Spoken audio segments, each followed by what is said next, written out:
10장 구원을 약속하시는 참 목자. 너희는 봄철에 비를 내려달라고 주님께 빌어라. 주님은 비구름을 만드시는 분, 그분께서는 비를 넉넉히 주시어 사람들의 밭에 푸른 싹을 내신다. 그러나 집안 수호신들은 헛소리를 하고 점쟁이들은 가짜 환시를 보며 거짓 꿈을 말하고 헛된 위로를 한다. 그래서 사람들은 양떼처럼 방황하고 목자가 없어 고통을 당한다. 나의 분노가 목자들을 거슬러 타오른다.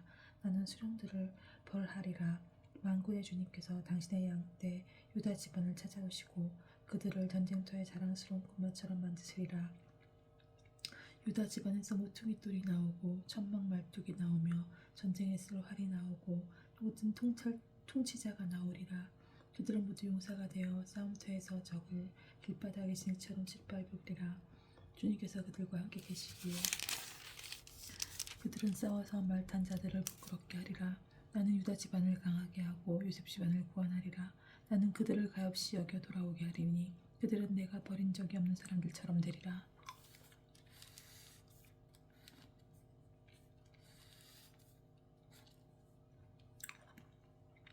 나는 주 그들의 하나님이니 그들에게 응답하리라. 에프라임 사람들은 용사같이 되고 그들의 마음은 포도주를 마신 것처럼 기뻐하리라. 그들의 자녀들은 그것을 보고 기뻐하며 그들의 마음은 주님 안에서 즐거워하리라. 내가 그들을 속량하였으니 휘파람을 불어 그들을 모아들이고 전처럼 많아지게 하리라. 내가 그들을 민족들 가운데 흩어버렸어도 그들은 저곳에서 나를 기억하고 자녀들을 낳아 기르다가 돌아오리라. 나는 그들을 이집트 땅에서 돌아오게 하고 아시리아에서 모아오리라. 내가 그들을 기럇 땅과 레바논으로 데려가리니 그 땅들도 그들에게 넉넉하지 못하리라. 그들이 고난의 바다를 건널 때 바다의 너울은 가라앉고 나일강의 깊은 곳도 모두 말라버리리라. 아시리아의 교만은 꺾이고 이집트의 왕업은 사라지리라.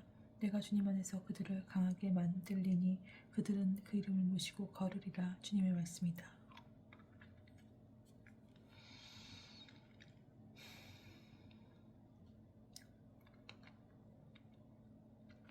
강대국의 11장 강대국의 멸망. 레바논아 문을 열어라. 불이 내 향백나무들을 살라버리리라. 방백나무에 울부짖어라. 향백나무가 넘어지고 커다란 나무들이 쓰러졌다. 바산의 참나무에 울부짖어라. 우거진 수풀이 결단났다. 목자들의 통곡 소리를 들어라. 그들의 영화가 쓰러졌다. 사자들이 울부짖는 소리를 들어라. 요르단의 자랑거리가 쓰러졌다. 사악한 통치자들에게 내리는 위협. 주 나의 하느님께서 이렇게 말씀하셨다. 너는 도살될 양떼를 돌보아라. 사람들은 그 양떼를 사서 잡아도 벌을 받지 않을 것이다. 팔아넘긴 자들은 주님께서는 참받으소서 나는 부자가 되었다 하고 말할 것이다. 목자들도 그 양떼를 불쌍히 여기지 않을 것이다. 나도 다시는 그 땅의 주민들을 불쌍히 여기지 않겠다. 주님의 말씀이다. 나는 그 주민들을 저마다 제 이웃 손에 그리고 임금의 손에 넘기겠다. 그들이 이 땅을 황폐시켜도 나는 그들의 손에서 아무도 구출하지 않겠다. 나는 양 장사꾼들의 도살될 양떼를 돌보기로 하고 지팡이 2개를 가져다가 하나는 호위라고 하고 다른 하나를 일치라고 하였다. 그렇게 하여 나는 양떼를 돌보았다. 나는 한 달 사이에 롯셋을 그만두게 하였다. 내가 그들을 참고 볼 수가 없었으며 그들도 나를 싫어하였기 때문이다. 그래서 나는 양떼에게 더 이상 너희를 돌보지 않겠다. 죽을 놈은 죽고 없어질 놈은 없어져라. 남은 놈들은 서로 잡아먹어라 하고 말하였다. 그러고 나서 나는 호위라는 지팡이를 집어들고 부러뜨려 주님께서 그 민족들과 맺은 계약을 깨버렸다. 그 계약은 그날로 깨졌다. 그리고 나를 지켜보던 양 장사꾼들은 그것이 주님의 말씀이었음을 깨달았다. 내가 그들에게 말하였다. 당신들이 좋다고 생각하면 품삯을 주고 그렇지 않으면 그만두시오. 그러자 그들은 내 품삯으로 은 33개를 주었다. 주님께서 나에게 말씀하셨다. 그들이 나의 값어치를 매겨 내놓은 그 잘난 품삯을 금고에 넣어라. 나는 은 33개를 집어 주님의 집 금고에 넣었다. 그리고 나서 나는 일치라는 둘째 지팡이를 부러뜨려 유다와 이스라엘의 형제관계를 깨버렸다.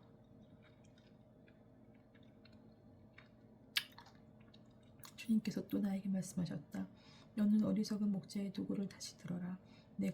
이제 내가 이 땅에 한 목자를 세우겠다. 그는 없어진 것을 찾아보지도 않고 헤매는 것을 찾아오지도 않으며 다친 것을 고쳐주지도 않고 지친 것을 먹이지도 않으며 살찐 것을 살을 발라먹고 심지어 그 발굽까지 뜯어먹을 것이다. 불행하여라. 양떼를 저버리는 쓸모없는 나의 목자. 칼이 그의 팔과 오른을 쳐서 그의 팔은 바짝 말라버리고 오른은 아주 멀어버리리라. 12장. 예루살렘과 유다의 구원과 영화. 신탁. 이스라엘에 관한 주님의 말씀. 하늘을 펼치시고 땅의 기초를 내놓으셨으며 사람 안에 얼을 빚어 넣으신 주님의 말씀이다. 보라, 내가 예루살렘을 술잔으로 만들어 주변의 모든 민족들이 취하여 비틀거리게 하겠다. 예루살렘이 포위 공격을 당할 때 유다도 그러할 것이다. 그날에 나는 예루살렘의 모든 민족에게 무거운 돌이 되게 하여 그것을 집어 올리는 자마다 큰 상처를 입게 하겠다. 세상의 모든 민족들이 예루살렘을 거슬러 모여들 것이다. 주님의 말씀이다. 그날에 나는 말들을 무조리 쳐서 놀라게 하고 말탄 자들을 쳐서 미치게 하겠다. 유다 집안에서는 눈을 떼지 않겠지만 그 민족들의 말들을 무조리 쳐서 그 눈을 멀게 하겠다. 그러면 유다의 시족들은 마음속으로 예루살렘 주민들의 힘은 그들의 하느님 만군의 주님 안에 있구나 하고 생각할 것이다.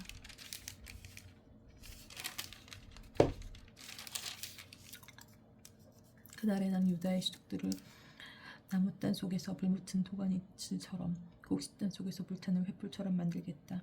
그리하여 그들은 왼쪽과 오른쪽에 있는 주변의 모든 민족들을 삼켜버릴 것이다. 그러나 예루살렘은 같은 자리에 그대로 남아있을 것이다. 주님은 먼저 유다의 천막들을 구원할 것이다. 그래서 다윗 집안의 영화와 예루살렘의 주민들의 영화가 유다보다 더 크지 않을 것이다. 그날에 주님이 예루살렘 주민들을 보호할 것이다. 그날에 그들 가운데 가장 연약한 이도 다윗처럼 되고 다윗 집안은 하나님처럼 곧 그들 앞에 선 주님의 천사처럼 될 것이다. 찔려 죽은 이를 위안해도 그날에 나는 예루살렘을 치러 오는 모든 민족들을 없애버리고 말겠다. 나는 다윗 집안과 예루살렘 주민들 위에 은총과 자비를 구하는 영을 부어주겠다. 그리하여 그들은 나를 곧 자기들이 찌른 이를 바라보며 외아들을 잃고 곡하듯이 그를 위하여 곡하고 맏아들을 잃고 슬피 울듯이 그를 위하여 슬피 울 것이다. 그날에 무기떡을 파내서 하닷 렘문을 위하여 곡하는 것처럼 예루살렘에서도 곡소리가 크게 울릴 것이다. 나라가 곡하고 가족마다 따로따로 곡할 것이다. 다윗 집안의 가족이 따로 곡하고 그들의 여자들도 따로 곡할 것이다. 나탄의 집안이 따로 곡하고 그들의 여자들도 따로 곡할 것이다. 레위 집안의 가족이 따로 곡하고 그들의 여자들도 따로 곡할 것이다. 시므이의 가족이 따로 곡하고 그들의 여자들도 따로 곡할 것이다. 남은 자들의 가족마다 따로따로 곡하고 그들의 여자들도 따로 곡할 것이다. 13장. 우상 숭배와 거짓 예언자는 사라지리라. 그날에 다윗 집안과 예루살렘 주민들의 죄와 부정을 씻어줄 셈이 터질 것이다. 만군의 주님의 말씀이다. 그날에 나는 이 땅에서 우상들의 이름을 없애버려 그들이 다시는 기억되지 못하게 하겠다. 또한 난 예루살렘 예언자들과 더러운 영을 이 땅에서 치워버리겠다. 그런데도 어떤 사람이 계속 예언하면 그를 낳은 아버지와 어머니가 그에게 너는 주님의 이름으로 거짓을 말하였으니 이제 더 이상 살지 못한다 할 것이다. 그가 예언할 때 그를 낳은 아버지와 어머니가 그를 찌를 것이다. 그날에 예언자들은 예언을 하면서도 저희가 본 환시를 부끄럽게 여기고 속이려고 입던 털옷을 걸치지 않을 것이다. 그러면서 나는 예언자가 아니라 땅을 일구는 사람이요 사실 젊어서부터 땅이 나의 전 재산이었소 하고 말할 것이다. 누가 그에게 당신 가슴에 있는 이 상처들은 어찌된 것이오 하고 물으면 그는 내 친구들의 집에서 입은 상처여 하고 대답할 것이다. 남은 자들의 정화. 가라, 나의 목자를 거슬러 내 동료를 거슬러 깨어나라. 만군의 주님의 말씀이다. 너는 목자를 쳐서 양떼가 터지게 하여라. 나도 손을 들려 그 새끼들을 치리라. 주님의 말씀이다. 온 땅에서 3분의 2가 잘려 죽고 3분의 1만 살아남으리라. 나는 그 3분의 1을 물속에 집어넣어 은을 정지하듯 그들을 정지하고 금을 재련하듯 그들을 재련하리라. 그들은 나의 이름을 부르고 나는 그들에게 대답하리라.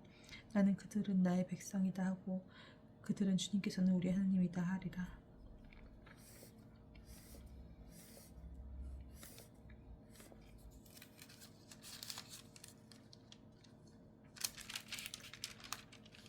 주님의 날. 14장. 보라, 주님의 날이 온다. 너에게서 약탈한 것을 사람들이 내 가운데서 나누어 가질 것이다. 예루살렘을 치라고 내가 민족들을 모두 모으겠다. 이 도성은 함락되고 집들은 털리며 여자들은 욕을 당하고 도성의 절반이 배갈 것이다. 그러나 남은 백성은 이동해서 잘려나가지 않을 것이다. 그 뒤에 주님이 나가 전투의 날에 싸우던 것처럼 저 민족들과 싸울 것이다. 그날에 주님은 예루살렘 맞은편 동쪽에 있는 올리브산 위에 발을 딛고 설 것이다. 그러면 올리브 산은 반으로 갈라져 동서로 뻗은 매우 넓은 골짜기가 생기고 그 산의 반쪽은 북쪽으로 다른 반쪽은 남쪽으로 움츠러들 것이다. 그리하여 너희는 유다 임금 우지야 시대에 지진을 피해 도망친 것처럼 나의 산들 사이에 난 골짜기를 통하여 도망칠 것이다.